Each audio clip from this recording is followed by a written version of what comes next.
Hello everyone, मैं आप सभी का आपके अपने चैनल में स्वागत करती हूँ। आई होप कि आप सभी लोग अच्छे होंगे। आज की वीडियो में हम लोग सीटेट पेपर 2 के लिए एसएसटी हिस्ट्री को पढ़ने वाले हैं और इस वीडियो में हम लोग क्लास 8 की हिस्ट्री को पढ़ेंगे और चैप्टर नंबर 2 को पढ़ेंगे। व्यापार से साम्राज्य तक कंपनी की सत्ता स्थापित होती है, इसके बारे में आज हम लोग अध्ययन करेंगे। तो चलिए हम लोग अध्ययन को स्टार्ट करते हैं। व्यापार से साम्राज्य तक कंपनी की सत्ता स्थापित होती है। मुगल बादशाहों में औरंगजेब आखिरी शक्तिशाली बादशाह थे। उन्होंने वर्तमान भारत के एक बहुत बड़े हिस्से पर नियंत्रण स्थापित कर लिया था। 1707 में उनकी मृत्यु के बाद बहुत सारे मुगल सूबेदार और बड़े बड़े जमींदार अपनी ताकत दिखाने लगते हैं। तो 1707 ईस्वी में औरंगजेब की मृत्यु हो जाती है। उसके बाद मुगल सूबेदार और बड़े बड़े जो जमींदार होते हैं वो अपनी शक्ति जो है दिखाने लगते हैं।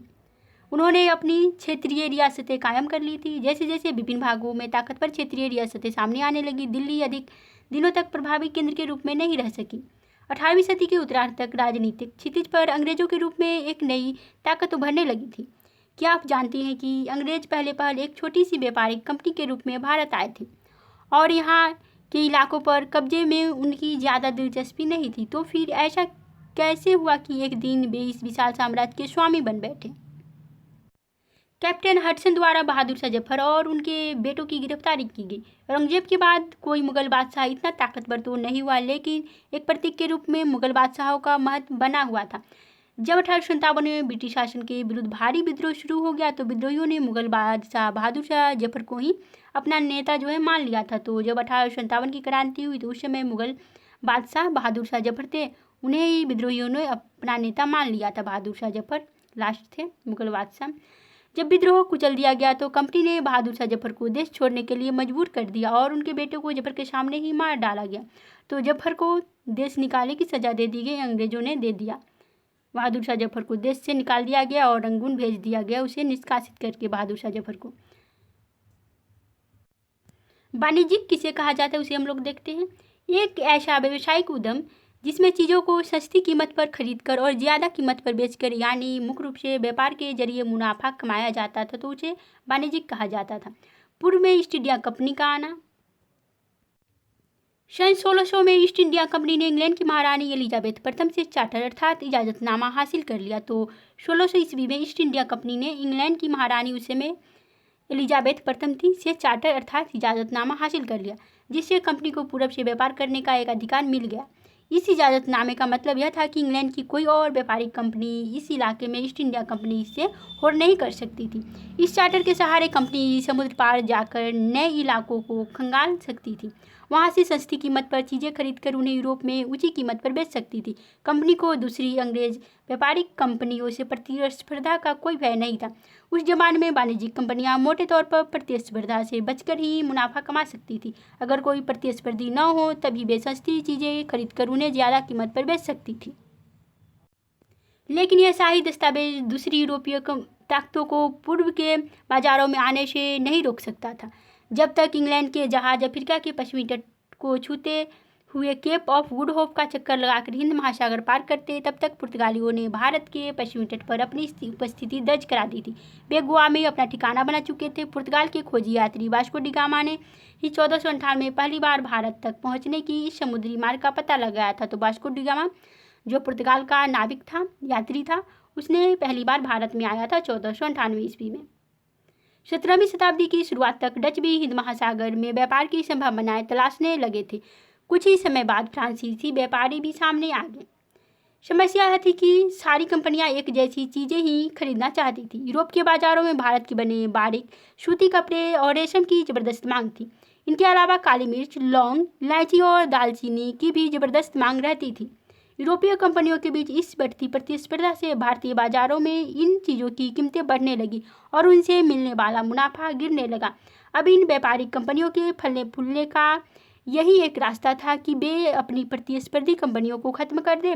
लिहाजा बाजारों पर कब्जे की इस होड़ ने व्यापारिक कंपनियों के बीच लड़ाइयों की शुरुआत कर दी। 17वीं और 18वीं सदी में जब भी मौका मिलता, कोई सी एक कंपनी किसी दूसरी कंपनी के जहाज डुबो देती, रास्ते में रुकावटें खड़ी कर देती और माल से लदे जहाज़ों को आगे बढ़ने से रोक देती।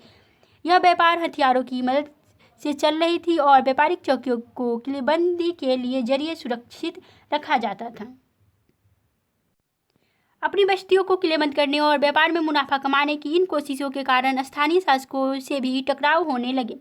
इस प्रकार व्यापार और राजनीति को एक दूसरे से अलग रखना कंपनी के लिए मुश्किल होता जा रहा था। ईस्ट इंडिया कंपनी बंगाल में व्यापार शुरू करती है। पहली इंग्लिश फैक्ट्री 1651 में हुगली नदी के किनारे शुरू हुई। तो पहली इंग्लिश फैक्ट्री 1651 में हुगली नदी के किनारे शुरू हुई। कंपनी के व्यापारी यहीं से अपना काम चलाते थे। व्यापारियों को उस जमाने में फैक्टर कहा जाता था। तो व्यापारियों को उस जमाने में जो है फैक्टर कहा जाता था। फैक्ट्री में वेयर हाउस था जहाँ निर्यात होने वाली चीज़ों को जमा किया जाता था। तो फैक्ट्री में वेयर हाउस था जहाँ निर्यात होने वाली चीज़ों को जो है जमा किया जाता था। यहीं पर उसके दफ्तर थे जिनमें कंपनी के अफसर बैठते थे।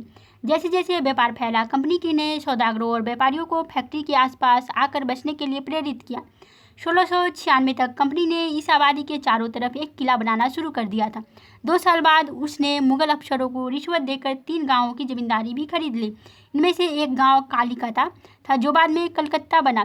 अब इसे वर्तमान में जो है कोलकाता के नाम से जाना जाता है। कंपनी ने मुगल सम्राट औरंगजेब को इस बात के लिए भी तैयार कर लिया कि वह कंपनी को बिना शुल्क चुकाए व्यापार करने का फरमान जारी कर दे। कंपनी ज़्यादा से ज़्यादा रियायतें हासिल करने और पहले से मौजूद अधिकारों का ज़्यादा से ज़्यादा फायदा उठाने में लगी हुई थी। उदाहरण के लिए औरंगजेब के फरमान से केवल कंपनी को ही शुल्क मुक्त व्यापार का अधिकार मिला था। कंपनी के जो अफसर निजी तौर पर व्यापार चलाते उन्हें यह छूट नहीं थी, लेकिन उन्होंने भी शुल्क चुकाने से इनकार कर दिया। इससे बंगाल में राजस्व वसूली बहुत कम हो गई। ऐसे में भला बंगाल के नवाब मुर्शिद कुली खान विरोध क्यों न करते। तो जब कंपनी शुल्क चुकाने से इनकार कर दी तो मुर्शिद कुली खान जो है विरोध करने लगे थे। फरमान एक शाही आदेश था। मद्रास के जहाज़ों से सामान लाती स्थानीय नौकाएं का चित्र विलियम सिम्पसन ने बनाया था 1867 ईस्वी में। कठपुतली यह एक खिलौना होता है जिसे आप धागों के सहारे अपने हिसाब से नचाते हैं। जो व्यक्ति किसी और के इशारों पर चलता है उसे भी मजाक उड़ाने के लिए अक्सर कठपुतली कहा जाता है। क्या आप जानते थे कि पलासी का यह नाम किस तरह पड़ा? दरअसल असली नाम पलासी था, यानी पलासी ऐसे लिखा जाता था पहले, जो बाद में अंग्रेज़ों के समय इस तरह से लिखा जाता था पलासी, दोनों में चेंज हो गया पलासी। तो जिसे अंग्रेज़ों ने बिगाड़ कर पलासी कर दिया था। इस जगह को पलासी, यहाँ पाए जाने वाले पलास के फूलों के कारण कहा जाता था। तो वहाँ पे पलास का फूल ज़्यादा होता था तो इसलिए उसे पलासी कहा जाता था। पलास के खूबसूरत लाल फूलों से गुलाल बनाया जाता था जिसका होली पर इस्तेमाल होता था। अब हम लोग व्यापार से युद्धों तक को देखेंगे। 18वीं सदी की शुरुआत में कंपनी और बंगाल के नवाबों का टकराव काफ़ी बढ़ गया था। तो 18वीं शताब्दी में क्या हुआ कि कंपनी और बंगाल के नवाबों का टकराव जो है काफ़ी बढ़ गया था। औरंगजेब की मृत्यु के बाद बंगाल के नवाब अपनी ताकत दिखाने लगे थे। उस समय दूसरी क्षेत्रीय ताकतों की स्थिति भी ऐसी ही थी। मुर्शिद कुली खान के बाद अलीवर्दी खान और उसके बाद सिराजुद्दौला बंगाल के नवाब बने। ये सभी शक्तिशाली शासक थे। तो मुर्शिद कुली खान के बाद अलीवर्दी खान और उसके बाद सिराजुद्दौला बंगाल के नवाब बने। तो मुर्शिद कुली खां का दामाद था अलीवर्दी खां और अलीवर्दी खां का नाती था सिराजुद्दौला। ये सभी शक्तिशाली शासक थे। उन्होंने कंपनी को रियायतें देने से मना कर दिया। व्यापार का अधिकार देने के बदले कंपनी से नजराने मांगे। उसे सिक्के ढालने का अधिकार नहीं दिया और उसकी किलेबंदी को बढ़ाने से रोक दिया। कंपनी पर धोखाधड़ी का आरोप लगाते हुए उन्होंने दलील दी कि उसकी वजह से बंगाल सरकार की राजस्व वसूली कम होती जा रही है और नवाबों की ताकत कमज़ोर पड़ रही है। कंपनी टैक्स चुकाने को तैयार नहीं थी। उसके अफसरों ने अपमानजनक चिट्ठियाँ लिखी और नवाबों व उनके अधिकारियों को अपमानित करने का प्रयास किया। कंपनी का कहना था कि स्थानीय अधिकारियों की बेतुकी मांगों से कंपनी का व्यापार तबाह हो रहा है। व्यापार तभी फल फूल सकता है जब सरकार शुल्क घटा दे। कंपनी को इस बात का भी यकीन था कि अपना व्यापार फैलाने के लिए उसे अपनी आबादी बढ़ानी होगी, गांव खरीदने होंगे और किलों का पुनर्निर्माण जो है करना होगा। ये टकराव दिनों दिन गंभीर होते गए। अंततः इन टकराव की परिणति प्लासी के प्रसिद्ध युद्ध के रूप में हुई। प्लासी का युद्ध 1756 में अलीवर्दी खान की मृत्यु के बाद सिराजुद्दौला बंगाल का नवाब बना। तो अलीवर्दी खान की मृत्यु 1756 में हुई, उसके बाद सिराजुद्दौला बंगाल का नवाब बना। कंपनी को सिराजुद्दौला की ताकत से काफ़ी भय था। सिराजुद्दौला की जगह कंपनी एक ऐसा कठपुतली नवाब चाहती थी जो उसे व्यापारिक रियायतें और अन्य सुविधाएं आसानी से देने में आनाकानी न करे। कंपनी ने प्रयास किया कि सिराजुद्दौला के प्रतिद्वंदियों में से किसी को नवाब बना दिया जाए। कंपनी को कामयाबी नहीं मिली। जवाब में सिराजुद्दौला ने हुक्म दिया कि कंपनी उनके राज्य के राजनीतिक मामलों में टांग अड़ाना बंद कर दे, किलेबंदी रोकी और बाकायदा राजस्व चुकाया। जब दोनों पक्ष पीछे हटने को तैयार नहीं हुए तो अपने 30,000 सिपाहियों के साथ नवाब ने काशिम बाजार सिपाहियों के साथ स्थित इंग्लिश फैक्ट्री पर हमला बोल दिया।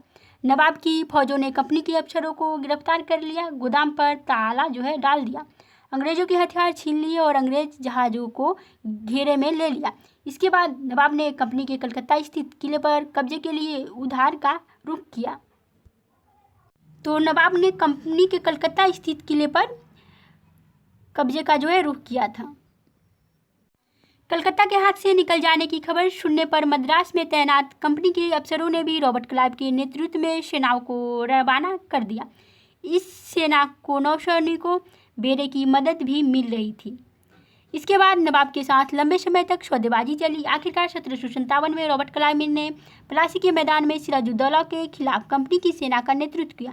नवाब सिराजुद्दौला की हार का एक बड़ा कारण उसके सेनापतियों में से एक सेनापति मीर जाफर की कारगुजारियाँ थी। मीर जाफर सिराजुद्दौला का धोखा दे दिया, वह धोखेबाज था। मीर जाफर की टुकड़ियों ने इस युद्ध में हिस्सा नहीं लिया। रॉबर्ट क्लाइव ने यह कहकर उसे अपने साथ मिला लिया था कि सिराजुद्दौला को हटाकर मीर जाफर को नवाब बना दिया जाएगा। अब हम लोग पढ़ेंगे संपन्नता का आश्वासन। इंग्लैंड के लोग ईस्ट इंडिया कंपनी की शासकीय महत्वाकांक्षा को संदेह और अविश्वास से देखते थे। तो इंग्लैंड के लोग ईस्ट इंडिया कंपनी की शासकीय महत्वाकांक्षा को संदेह और अविश्वास की दृष्टि से देखते थे। प्लासी की लड़ाई के बाद रॉबर्ट क्लाइव ने अंग्रेज सम्राट के एक मुख्य विदेश मंत्री विलियम पिट को 7 जनवरी 1759 को कलकत्ते से एक चिट्ठी भेजी थी। लेकिन इतनी विशाल सतह एक वाणिज्यिक कंपनी के लिए बहुत बड़ी बात होगी। मैं खुद यह सोचकर अभिभूत हूँ कि इन समृद्ध रियासतों पर पूरा कब्जा हासिल करने में कोई परेशानी नहीं आएगी। अब मैं यह फैसला आप पर छोड़ता हूँ कि क्या सालाना 20 लाख स्टर्लिंग की आमदनी और 3 प्रांतों का कब्जा कोई ऐसी चीज़ है जिस पर इतना शोर मचाना उचित हो। ईस्ट इंडिया कंपनी के कोर्ट ऑफ प्रोप्राइटर्स की लंदन स्थित लेडन हॉल स्ट्रीट पर बने ईस्ट इंडिया हाउस में बैठकें होती थी। इसे महान्यायालय कक्ष या फिर ईस्ट इंडिया हाउस भी कहा जाता था। वो ईस्ट इंडिया कंपनी की बैठकें कहाँ होती थी? तो वो लंदन स्थित लेडन हॉल स्ट्रीट में होती थी ईस्ट इंडिया कंपनी की बैठकें। प्लासी की जंग इसलिए महत्वपूर्ण मानी जाती है क्योंकि भारत में यह कंपनी की पहली जीत थी। प्लासी की जंग के बाद सिराजुद्दौला को मार दिया गया और मीर जाफर नवाब बना। कंपनी अभी भी शासन की जिम्मेदारी संभालने को तैयार नहीं थी। तो प्लासी की जंग के बाद सिराजुद्दौला को मार दिया गया और मीर जाफर को नवाब बना दिया गया। तो प्लासी की लड़ाई 1757 ईस्वी में हुई थी। 1757 ईस्वी में कंपनी अभी भी शासन की जिम्मेदारी संभालने को तैयार नहीं थी। उसका मूल उद्देश्य तो व्यापार को फैलाना था। अगर यह काम स्थानीय शासकों की मदद से बिना लड़ाई लड़े ही किया जा सकता था तो किसी राज्य को सीधे अपने कब्जे में लेने की क्या जरूरत थी। जल्दी ही कंपनी को एहसास होने लगा कि यह रास्ता भी आसान नहीं है। कठपुतली नवाब भी हमेशा कंपनी के इशारों पर नहीं चलते थे। आखिरकार उन्हें भी तो अपनी प्रजा की नज़र में सम्मान और संप्रभुता दिखावा करना पड़ता था। तो फिर कंपनी क्या करती? जब मीर जाफर ने कंपनी का विरोध किया तो कंपनी ने उसे हटाकर मीर कासिम को नवाब बना दिया। जब मीर कासिम परेशान करने लगा तो बक्सर की लड़ाई 1764 में हुई। तो बक्सर की लड़ाई 1764 में और प्लासी की लड़ाई 1757 में। बक्सर की लड़ाई में मीर कासिम को भी कंपनी को हराना पड़ा। उसे बंगाल से बाहर कर दिया गया और मीर जाफर को दोबारा नवाब बनाया गया। तो मीर जाफर को ही दोबारा नवाब बना दिया गया कंपनी ने। अब नवाब को हर महीने 5 लाख रुपए कंपनी को चुकाने थे। कंपनी अपने सैनिक खर्चों से निपटने, व्यापारिक जरूरतों तथा अन्य खर्चों को पूरा करने के लिए और पैसा चाहती थी। कंपनी और ज़्यादा इलाके तथा और ज़्यादा कमाई चाहती थी। 1765 में जब मीर जाफर की मृत्यु हुई तब तक कंपनी के इरादे बदल चुके थे। तो 1765 में मीर जाफर की मृत्यु हो जाती है। कठपुतली नवाबों के साथ अपने खराब अनुभवों को देखते हुए क्लाइव ने ऐलान किया कि अब हमें खुद ही नवाब बनना पड़ेगा। आखिरकार 1765 में मुगल सम्राट ने कंपनी को ही बंगाल प्रांत का दीवान नियुक्त कर दिया। दीवानी मिलने के कारण कंपनी को बंगाल के विशाल राजस्व संसाधनों पर नियंत्रण मिल गया था।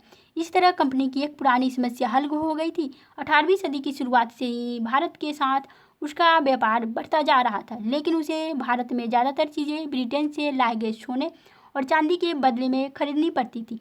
इसकी वजह यह थी कि उस समय ब्रिटेन के पास भारत में बेचने के लिए कोई चीज़ नहीं थी। प्लासी की जंग के बाद ब्रिटेन ने से सोने की निकासी कम होने लगी। तो प्लासी की लड़ाई के बाद क्या हुआ कि ब्रिटेन से सोने की निकासी यानी निर्यात कम होने लगी और बंगाल की दीवानी मिलने के बाद तो ब्रिटेन से सोना लाने की ज़रूरत ही नहीं रही। अब भारत से होने वाली आमदनी के सहारे ही कंपनी अपने खर्चे चला सकती थी। इस कमाई से कंपनी भारत में सूती और रेशमी कपड़ा खरीद सकती थी, अपनी फौजों को संभाल सकती थी और कलकत्ते में किलों और दफ्तरों के निर्माण की लागत उठा सकती थी। अवध के नवाब को 1801 में अपना आधा इलाका कंपनी को सौंपने के लिए मजबूर किया गया, क्योंकि नवाब सहायक सेना के लिए पैसा अदा करने में चूक गए थे। इसी आधार पर हैदराबाद के भी कई इलाके छीन लिए गए। बक्सर की लड़ाई के बाद हुई संधियों के फलस्वरूप नवाब शुजाउद्दौला के ज़्यादातर अधिकार जो है छीन लिए गए थे। तो बक्सर की लड़ाई के बाद जो है इलाहाबाद की संधि हुई थी अंग्रेजों और इलाहाबाद की संधि 1765 में हुई थी। बक्सर का युद्ध जो है 1764 में हुआ था और संधि 1765 में हुई थी। तो एक तरफ अंग्रेज और दूसरी तरफ बक्सर की युद्ध में मीर कासिम और मुगल बादशाह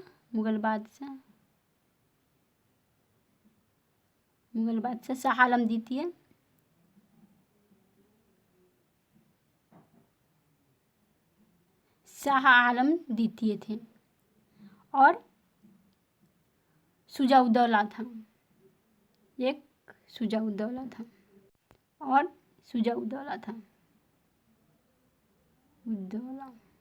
तो एक तरफ अंग्रेजी सेना थी और दूसरी तरफ शुजाउद्दौला, मीर कासिम और मुगल बादशाह शाह आलम द्वितीय थे 1764 के बक्सर के युद्ध में। तो निषेधाज्ञा का अर्थ हुआ निर्देश या निर्देश देना। अधीनस्था यानी दब्बूपन को कहा जाता था। अब हम लोग रेजिडेंट की ताकत क्या होती थी इसके बारे में देखते हैं। कंपनी द्वारा नियुक्त किए गए रेजिडेंट्स के बारे में स्कॉटलैंड के प्रसिद्ध अर्थशास्त्री और राजनीतिक दार्शनिक जेम्स मिल ने यह कहा था, दरअसल रेजिडेंट रियासत का राजा होता है। हम उसे हस्तक्षेप की मनचाही निषेधाज्ञा के तहत काम करने की छूट देते हैं जब तक स्थानीय राजा पूरी तरह अधीनस्थ रहता है और रेजिडेंट यानी ब्रिटिश सरकार के माफिक काम करता है तो चीज़ें आराम से चलती रहती है। शासन के कामों में रेजिडेंट की दखलंदाजी के बिना सब कुछ चल जाता है। जब भी कुछ अलग तरह का घटता है, जब भी राजा कोई ऐसा रास्ता अपनाता है जिसे ब्रिटिश सरकार गलत मानती है, तो टकराव और उथल पुथल पैदा हो जाती है। जेम्स मिल के द्वारा 1832 में कहा गया था। टीपू सुल्तान शेर मैसूर ने क्यों कहा जाता हम लोग देखते हैं। जब कंपनी को अपने राजनीतिक और आर्थिक हितों पर खतरा दिखाई दिया तो कंपनी ने प्रत्यक्ष सैनिक टकराव का रास्ता भी अपनाया। दक्षिण भारतीय राज्य मैसूर के उदाहरण से यह बात समझी जा सकती है। हैदर अली का शासनकाल था 1761 से 1782 ईस्वी तक और उनके विख्यात पुत्र टीपू सुल्तान का शासनकाल था 1782 से 1799 ईस्वी। जैसे शक्तिशाली शासकों के नेतृत्व में मैसूर अब काफ़ी ताकतवर हो चुका था। मालाबार तट पर होने वाला व्यापार मैसूर रियासत के नियंत्रण में था, जहाँ से कंपनी काली मिर्च और इलायची खरीदती थी। 1785 में टीपू सुल्तान ने अपनी रियासत में पड़ने वाली बंदरगाहों से चंदन की लकड़ी, काली मिर्च और इलायची का निर्यात रोक दिया। तो 1785 में टीपू सुल्तान ने अपनी रियासत में पड़ने वाले बंदरगाहों से जो है चंदन की लकड़ी, काली मिर्च और इलायची का निर्यात जो है रोक दिया था। सुल्तान ने स्थानीय सौदागरों को भी कंपनी के साथ कारोबार करने से रोक दिया था। टीपू सुल्तान ने भारत में रहने वाले फ्रांसीसी व्यापारियों से घनिष्ठ संबंध विकसित किए और उनकी मदद से अपनी सेना का आधुनिकीकरण किया। सुल्तान के इन कदमों से अंग्रेज आग बबूला हो गए। उन्हें हैदर अली और टीपू सुल्तान बहुत महत्वाकांक्षी, घमंडी और खतरनाक दिखाई देते थे। अंग्रेजों को लगता था कि राजा को नियंत्रित करना और कुचलना जरूरी है। फलस्वरूप मैसूर के साथ अंग्रेजों की 4 बार जंग हो चुकी थी। फर्स्ट आंग्ल मैसूरुद्ध 1767 से 1769, फिर द्वितीय आंग्ल मैसूरुद्ध 1780 से 1784 और तृतीय आंग्ल मैसूरुद्ध 1790 से 92 और चतुर्थ आंग्ल मैसूरुद्ध 1799 ईस्वी में हुई थी। और इसमें श्रीरंगपट्टनम की संधि के साथ ही चतुर्थ आंग्ल मैसूरुद्ध जो है समाप्त हो गया। तो श्रीरंगपट्टनम की आखिरी जंग में कंपनी की को जो है सफलता मिल गई और इसके साथ ही टीपू सुल्तान इसमें मारा गया था। श्रीरंगपट्टनम की संधि चतुर्थ आंग्ल मैसूर युद्ध में टीपू सुल्तान मारा गया। अपनी राजधानी की रक्षा करते हुए टीपू सुल्तान मारे गए और मैसूर का राजकाज पुराने बोडिया राजवंश के हाथों में सौंप दिया गया। इसके साथ ही मैसूर पर भी सहायक संधि थोप दी गई। टीपू का खिलौना शेर कैसे हुआ इसके बारे में हम लोग पढ़ते हैं। यह टीपू के एक विशालकाय मशीनी खिलौनों की तस्वीर है। इसमें तस्वीर को मैंने नहीं ऐड किया। इसमें यह नकली शेर एक यूरोपीय सिपाही को दबाए हुए है। जब इसका हैंडल घुमाया जाता था तो नकली और शेर दहाड़ता था और सिपाही के भीतर से चीख की आवाज़ें आती थी। अब यह खिलौना शेर लंदन स्थित विक्टोरिया एंड अल्बर्ट म्यूजियम में रखा गया। 4 मई 1799 को जब अपनी राजधानी श्रीरंगपट्टनम की रक्षा करते हुए टीपू सुल्तान की मृत्यु हो गई तो अंग्रेज इस खिलौने को भी अपने साथ ले गए थे। टीपू सुल्तान के बेटों को बंधक के रूप में कॉर्नवालिस के सामने पेश किया जा रहा था। डेनियल आर्म द्वारा चित्रित 1793 में कंपनी की फौजों को हैदर अली और टीपू सुल्तान ने कई बार युद्ध में हराया था। टीपू सुल्तान के बेटों को बंधक के रूप में कॉर्नवालिस के सामने पेश किया जा रहा था तो डेनियल आर्म ने उसका चित्रण किया था, उसका चित्र बनाया था। 1793 में कंपनी की फौजों को हैदर अली और टीपू सुल्तान ने कई बार युद्ध में हराया था, लेकिन 1792 में मराठों, हैदराबाद के निजाम और कंपनी की संयुक्त फौजों के हमले के बाद टीपू सुल्तान को अंग्रेजों से संधि करनी पड़ी। तो 1792 में जो युद्ध हुआ उसमें मराठों, हैदराबाद के निजाम और अंग्रेजी कंपनी जो थी एक साथ थी और टीपू एक तरफ था। इस संधि के तहत उनके 2 बेटों को अंग्रेजों ने बंधक के रूप में अपने पास रख लिया था। अब हम लोग टीपू की कहानियाँ को पढ़ते हैं। राजाओं की छवि अक्सर जनश्रुतियों से भी बनती है। प्रचलित किस्सों में उनकी ताकत का खूब यशगान किया जाता है। 1782 में मैसूर के राजा बने टीपू सुल्तान के बारे में कहा जाता है कि एक बार वे अपने फ्रांसीसी दोस्त के साथ जंगल में शिकार खेलने गए थे। वहाँ एक शेर उनके सामने आ गया। उनकी बंदूक ने मौके पर साथ नहीं दिया और कटार भी जमीन पर गिर गए। फिर भी टीपू ने निहत्थे ही शेर का मुकाबला किया और आखिरकार कटार उठा ली। अंत में उन्होंने शेर को मार गिराया। इसी के बाद से उन्हें शेर ए मैसूर कहा जाने लगा था। उनके राजसी झंडे पर भी शेर की तस्वीर है, तो टीपू के राजसी झंडे पर भी शेर की तस्वीर होती थी। अब हम लोग देखेंगे नवाब की शिकायतें। 1733 में बंगाल के नवाब ने इस इंग्लिश व्यापारियों के बारे में यह कहा था। जब वे पहली बार हमारे देश में आए थे तो उन्होंने सरकार के सामने विनती करते हुए कहा था कि उन्हें एक फैक्ट्री बनाने के लिए थोड़ी सी ज़मीन दे दी जाए। उन्हें वह ज़मीन तो मिल गई पर उन्होंने तो वहीं मजबूत किला ही खड़ा कर डाला। इसके चारों तरफ गड्ढे बना दिए जो नदी से जुड़ते हैं। दीवारों पर उन्होंने न जाने कितनी तोपें तैनात कर दी हैं। उन्होंने बहुत सारे सौदागरों और अन्य लोगों को अपने मातहत रहने के लिए तैयार कर लिया है और वह 1 लाख रुपए राजस्व वसूल कर रहे हैं। वे असंख्य औरतों और मर्दों को उनके ही देश में गुलाम बनाकर लूट खसोट कर रहे हैं। कंपनी के अफसर नवाब बन बैठे हैं। इसके बारे में हम लोग अध्ययन करेंगे। नवाब बनने का क्या अर्थ था? इसका एक मतलब तो यही था कि कंपनी के पास अब सत्ता और ताकत थी, लेकिन इसके कुछ और फायदे भी थे। कंपनी का हर कर्मचारी नवाबों की तरह जीने के ख्वाब देखने लगा था। प्लासी के युद्ध के बाद बंगाल के असली नवाबों को इस बात के लिए कर दिया गया कि वे कंपनी के अफसरों को निजी तोहफे के तौर पर जमीन और बहुत सारा पैसा दें। खुद रॉबर्ट क्लाइव ने ही भारत में वही सब दौलत जमा कर ली थी। 1743 में जब वह इंग्लैंड से मद्रास जो वर्तमान में अब चेन्नई के नाम से जाना जाता है आया था तो उसकी उम्र मात्र 18 साल की थी। तो रॉबर्ट क्लाइव की उम्र जब भारत आया था तो 18 साल की थी। 1767 में जब वह 2 बार गवर्नर बनने के बाद हमेशा के लिए भारत से रवाना हुआ तो यहाँ उसकी दौलत 401.102 पाउंड के बराबर थी। दिलचस्प बात यह है कि गवर्नर के अपने दूसरे कार्यकाल में उसे कंपनी के भीतर फैसले भ्रष्टाचार को खत्म करने का काम सौंपा गया था, लेकिन 1772 में ब्रिटिश संसद में हुए उसे खुद भ्रष्टाचार के आरोपों पर अपनी सफाई देनी पड़ी। सरकार को उसकी अकुत संपत्ति के स्रोत संदेहास्पद लग रहे थे। उसे भ्रष्टाचार आरोपों से बरी तो कर दिया गया, लेकिन 1774 में जो है रॉबर्ट क्लाइव ने स्वयं आत्महत्या कर ली। कंपनी के सभी अफसर क्लाइव की तरह दौलत इकट्ठा नहीं कर पाए।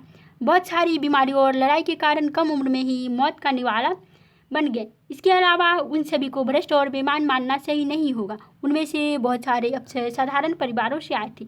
उनकी सबसे बड़ी इच्छा बस यही थी कि वे भारत में ठीक ठाक पैसा कमाए और ब्रिटेन लौटकर आराम की ज़िंदगी बसर करे। जो जीते जी धन दौलत लेकर वापस लौट गए, उन्होंने वहाँ आलीशान जीवन जिया। उन्हें वहाँ के लोग नवाब कहते थे। यह भारतीय शब्द नवाब का ही अंग्रेजी संस्करण बन गया था। उन्हें लोग अक्सर नए अमीरों और सामाजिक हैसियतों में रातों रात ऊपर आने वाले लोगों के रूप में देखते थे। नाटकों और कार्टूनों में उनका मजाक उड़ाया जाता था। क्लाइव खुद को कैसे देखता था, अब हम लोग देखेंगे। संसद की एक समिति के सामने सुनवाई के दौरान क्लाइव ने कहा था, प्लासी की लड़ाई के बाद उसने जबरदस्त स्वयं का परिचय दिया। आइए देखिए उसने क्या कहा है। उस स्थिति की कल्पना करना है जहां प्लासी की जीत ने मुझे ला खड़ा कर दिया था। एक ताकतवर राजा मेरे इशारे पर चल रहा था। एक संपन्न शहर मेरी दया पर था। उसके सबसे दौलतमंद महाजन मेरी एक एक मुस्कुराहट के लिए एक दूसरे की गिरबान खींच रहे थे। मैं ऐसे खजानों के बीच से गुजर रहा था जो सिर्फ मेरे लिए खुले थे। एक तरफ सोना और दूसरी तरफ जवाहरात थे। अध्यक्ष महोदय, मैं अपने इस संयम को देखकर खुद हैरान हूँ। कंपनी का फैलता शासन अब हम लोग अध्ययन करेंगे। कंपनी का शासन किस तरह से फैला। यदि हम 1757 से 1857 के बीच ईस्ट इंडिया कंपनी के द्वारा भारतीय राज्यों पर कब्जे की प्रक्रिया को देखें तो कुछ महत्वपूर्ण बातें सामने आती हैं। किसी अनजान इलाके में कंपनी ने सीधे सैनिक हमला प्रायः नहीं किया। उसने किसी भी भारतीय रियासत का अधिग्रहण करने से पहले विभिन्न राजनीतिक, आर्थिक और कूटनीतिक साधनों का इस्तेमाल किया। बक्सर की लड़ाई 1764 के बाद कंपनी ने भारतीय रियासतों में रेजिडेंट तैनात कर दिए। तो 1764 में बक्सर का युद्ध हुआ। उसके बाद भारतीय रियासतों में कंपनी ने रेजिडेंट जो है तैनात कर दिए। एक कंपनी के राजनीतिक या व्यवसायिक प्रतिनिधि होते थे। उनका काम कंपनी के हितों की रक्षा करना और उन्हें आगे बढ़ाना था। रेजिडेंट के माध्यम से कंपनी के अधिकारी भारतीय राज्यों के भीतर मामलों में भी दखल देने लगे थे। अलग राजा कौन होगा, अगला राजा कौन होगा, किस पद पर किसको बिठाया जाएगा, इस तरह की चीज़ें भी कंपनी के अफसर ही तय करना चाहते थे। कई बार कंपनी ने रियासतों पर सहायक संधि भी थोप दी। जो रियासत इस बंदोबस्त को मान लेती थी उसे अपनी स्वतंत्र सेनाएं रखने का अधिकार नहीं रहता था। तो जो रियासत रेजिडेंट को मान लेती थी यानी सहायक संधि मान लेती थी, तो रेजिडेंट वहाँ काम करते थे और उन्हें अपनी सेना रखने के लिए नहीं रखना पड़ता था राजाओं को, बल्कि कंपनी की सेनाएं वहाँ रहती थी। उसे कंपनी की तरफ से सुरक्षा मिलती थी और सहायक सेना के रखरखाव के लिए वह कंपनी को पैसा देती थी और सहायक सेना के रखरखाव के लिए राजा जो थे कंपनी को पैसा देते थे। अगर भारतीय शासक रकम अदा करने में चूक जाते तो जुर्माने के तौर पर उनका इलाका कंपनी अपने कब्जे में ले लेती। तो राजा जब पैसा देने से चूक जाते, नहीं दे पाते, तो क्या होता कि जो इलाका था वह कंपनी अपने कब्जे में कर लेती। उदाहरण के लिए जब रिचर्ड वेलेस्ली गवर्नर जनरल बना तो उसने सहायक संधि की नीति अपनाई थी। उसका गवर्नर जनरल का काल जो था रिचर्ड वेलेस्ली का, वो 1798 से 1805 ईस्वी तक, इसी समय सहायक संधि वेलेस्ली ने अपनाई थी। सहायक संधि। अब हम लोग पढ़ेंगे मराठों से लड़ाई। 18वीं शताब्दी के आखिर से कंपनी मराठों की ताकत को भी काबू और खत्म करने के बारे में सोचने लगी सी थी। 1761 में पानीपत की तीसरी लड़ाई में हार के बाद दिल्ली से देश का शासन चलाने का मराठों का सपना चूर चूर हो गया। उन्हें कई राज्यों में बांट दिया गया। इन राज्यों की बागडोर सिंधिया, होलकर, गायकवाड़ और भोसले जैसी अलग अलग राजवंशों के हाथों में थी। ये सारे सरदार एक पेशवा यानी सर्वोच्च मंत्री के अंतर्गत एक कन्फेडरेंसी यानी राजमंडल के सदस्य थे। पेशवा इस राजमंडल का सैनिक और प्रशासकीय प्रमुख होता था और पुणे में रहता था। तो पेशवा जो है सैनिक और प्रशासकीय का प्रमुख होता था और पुणे में रहता था। महादजी सिंधिया और नाना फडणवीस 18वीं सदी के आखिर के दो प्रसिद्ध मराठा योद्धा और राजनीतिक थे। एक के बाद एक कई युद्धों में कंपनी ने मराठों को घुटने टेकने पर मजबूर कर दिया। पहला युद्ध जो है आंग्ल मराठा युद्ध 1782 में सालभाई की संधि के साथ जो है खत्म हुआ, जिसमें कोई पक्ष नहीं जीता, न अंग्रेजी पक्ष न ये मराठा पक्ष। दूसरा आंग्ल मराठा युद्ध जो है वह 1803 से 5 के बीच हुआ, कई मोर्चों पर लड़ा गया। इसका नतीजा यह हुआ कि उड़ीसा और यमुना के उत्तर में स्थित आगरा व दिल्ली सहित कई भूभाग अंग्रेजों के कब्जे में आ गए। उसके बाद 1817 से 19 के तीसरे अंग्रेज मराठा युद्ध में मराठों की ताकत को पूरी तरह कुचल दिया गया। पेशवा को पुणे से हटाकर कानपुर के पास बिठूर में पेंशन पर भेज दिया गया। अब विंध्य के दक्षिण में स्थित पूरे भूभाग पर कंपनी का नियंत्रण हो चुका था। अब हम लोग अध्ययन करेंगे सर्वोच्चता का दावा। 19वीं सदी की शुरुआत से कंपनी क्षेत्रीय विस्तार की आक्रामक की नीति पर चल रही थी। लॉर्ड हेस्टिंग्स का कार्यकाल 1813 से 1823 ईस्वी तक था। गवर्नर जनरल के नेतृत्व में सर्वोच्चता की एक नई नीति शुरू हुई। तो लॉर्ड हेस्टिंग्स के कार्यकाल में सर्वोच्चता की एक नई नीति जो है शुरू हुई। कंपनी का दावा था कि उसकी सत्ता सर्वोच्च है, इसलिए वह भारतीय राज्यों से ऊपर है। अपने हितों की रक्षा के लिए वह भारतीय रियासतों का अधिग्रहण करने या उनको अधिग्रहण की धमकी देने का अधिकार अपने पास मानती थी। यह सोच बाद में भी अंग्रेजों की नीति में दिखाई देती रही, लेकिन यह प्रक्रिया बेरोक टोक नहीं चली। उदाहरण के लिए जब अंग्रेजों ने कितूर, जो फिलहाल कर्नाटक में, कितूर कहाँ है तो फिलहाल कर्नाटक स्थित में, कर्नाटक में कितूर के छोटे से राज्य को कब्जे में लेने का प्रयास किया तो वहाँ की रानी चेन्नम्मा ने हथियार उठा लिए। तो कितूर की रानी थी रानी चेन्नम्मा, ने हथियार उठा लिए अंग्रेजों के खिलाफ और अंग्रेजों के खिलाफ जो है आंदोलन छेड़ दिया। 1824 में उन्हें गिरफ्तार किया गया और 1829 में जेल में ही उनकी मृत्यु हो गई। तो 1824 में रानी चेन्नम्मा को गिरफ्तार कर लिया गया और 1829 में उनकी मृत्यु हो गई।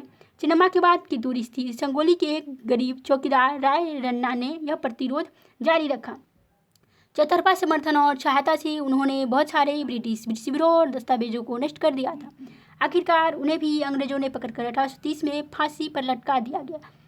तो 1830 में राय रन्ना जो था उसे भी फांसी दे दी गई। 1830 के दशक के अंत में ईस्ट इंडिया कंपनी रूस के प्रभाव से बहुत डरी हुई थी। तो 1830 के दशक के अंत में जो है ईस्ट इंडिया कंपनी रूस के प्रभाव से बहुत डरी हुई थी। कंपनी को भय था कि कहीं रूस का प्रभाव पूरे एशिया में फैलकर उत्तर पश्चिम से भारत को भी अपनी चपेट में ना ले ले। इसी डर के चलते अंग्रेज अब उत्तर पश्चिमी भारत पर भी अपना नियंत्रण स्थापित करना चाहते थे। उन्होंने 1838 से 1842 के बीच अफगानिस्तान के साथ एक लंबी लड़ाई लड़ी और वहां अप्रत्यक्ष कंपनी शासन स्थापित कर लिया। 1843 में सिंध भी कब्जे में आ गया। इसके बाद पंजाब की बारी आई। यहाँ महाराजा रंजीत सिंह ने कंपनी की दाल नहीं गलने दी। 1839 में उनकी मृत्यु के बाद इस रियासत के साथ दो लंबी लड़ाइयाँ हुई और आखिरकार 1849 में अंग्रेजों ने पंजाब का भी अधिग्रहण कर लिया। अब हम लोग देखेंगे विलय नीति को। अधिग्रहण की आखिरी लहर 1848 और 1856 के बीच हुई, जब गवर्नर जनरल लॉर्ड डलहौजी बना के शासनकाल में चली। लॉर्ड डलहौजी ने एक नई नीति अपनाई जिसे विलय नीति का नाम दिया गया। यह सिद्धांत इस तर्क पर आधारित था कि अगर किसी शासक की मृत्यु हो जाती और उसका कोई पुरुष वारिस नहीं है तो उसकी रियासत जो है हड़प ली जाएगी। यानी कोई पुत्र या कोई वारिस नहीं हुआ, कोई संतान नहीं हुआ तो उसका जो है सारे रियासत जो है हड़प लिया जाएगा, वो अंग्रेजों के अधीन हो जाएगा, कंपनी के भूभाग का हिस्सा बन जाएगी। इस सिद्धांत के आधार पर एक के बाद एक कई रियासतें थी। जैसे सतारा को 1848 ईस्वी में अंग्रेजी साम्राज्य में मिला लिया। उसके बाद संबलपुर को 1850 में अंग्रेजी साम्राज्य में मिला लिया। उसके बाद उदयपुर को 1852 में, उसके बाद नागपुर जहाँ के नाना साहब थे उसे भी मिला लिया गया 1853 में। उसके बाद झांसी को भी 1854 में मिला लिया गया अंग्रेजी साम्राज्य में, क्योंकि झांसी की रानी को भी अपना पुत्र नहीं था, उन्होंने गोद ली हुई थी, तो उनके राज्य को भी अपने साम्राज्य में अंग्रेजों ने मिला लिया था, झांसी को भी।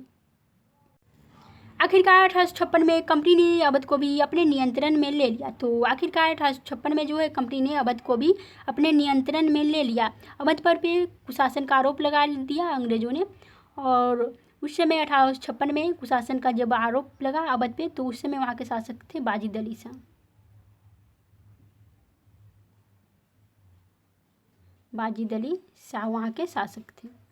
इस बार अंग्रेजों ने एक नया तर्क दिया। उन्होंने कहा कि वे अवध की जनता को नवाब के कुशासन से आज़ाद कराने के लिए कर्तव्य से बंधे हुए हैं, इसलिए वे अवध पर कब्जा करने को मजबूर हैं। अपने प्रिय नवाब को जिस तरह से गद्दी से हटाया गया उसे देखकर लोगों में गुस्सा भड़क उठा और अवध के लोग भी 1857 के महान विद्रोह में शामिल हो गए। अब हम लोग अध्ययन करेंगे नए शासन की स्थापना किस तरह से हुई उसके बारे में। गवर्नर जनरल वारेन हेस्टिंग्स 1773 से 85 ईस्वी तक भारत का गवर्नर जनरल रहा। उन बहुत सारे महत्वपूर्ण व्यक्तियों में से था जिन्होंने कंपनी की ताकत फैलाने में अहम भूमिका अदा की थी। वारेन हेस्टिंग्स के समय तक आते आते कंपनी न केवल बंगाल बल्कि बम्बई और मद्रास में भी सत्ता हासिल कर चुकी थी।